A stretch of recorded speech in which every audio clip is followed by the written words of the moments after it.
Hi, I'm back again. It's Jeff, and I've got another little tip for those who are just starting out in photography and they've bought themselves a new camera, or they've had a camera for a while but they've not set the camera up correctly. It's easily done.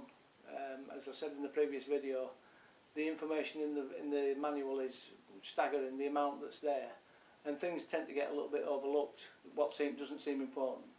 But one of the things that does tend to get forgotten about, and I've learnt this through doing workshops when people bring their cameras, is the fact that they don't set the eyepiece up or the viewfinder up correctly for their own eyesight. And this is quite easily done. All you've got to do is, there's a little wheel on the side of the eyepiece there, or on the camera that I'm videoing now, there's a little slider across the top of the eyepiece. Either one of those, whichever model or make you've got, will do the trick. And all you need to do is put the camera to your eye, turn the wheel or push the slider until you'll hear the click stops, and you'll see the image suddenly click into focus. It will be nice and sharp. And more importantly, the information below the image, the readout that tells you what settings you're actually set at, the ISO, the f-stop, the shutter speed, the program mode, and things like that. And if you actually press a button, it will tell you that that button's been pressed on a lot of models. So that information is very useful, and it needs to be nice and clear. So like I say, just hold the camera to your eye, turn the wheel or push the slider until the image clicks into sharp focus. That's set then. Put the eye cup back on, and away you go. Now, even if you're using autofocus lenses and you think, well, it doesn't really matter with an autofocus lens because the lens is going to focus on the thing that I'm photographing.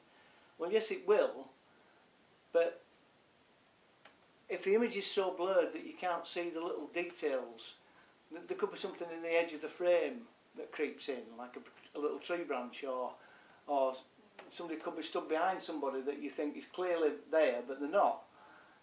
All these little things tend to sort of, you notice them when you've got the image nice and big on your computer, and then you think, oh, I wish I'd have seen that before I actually took the shot. So if you can get the image nice and clear beforehand, then that's a bonus.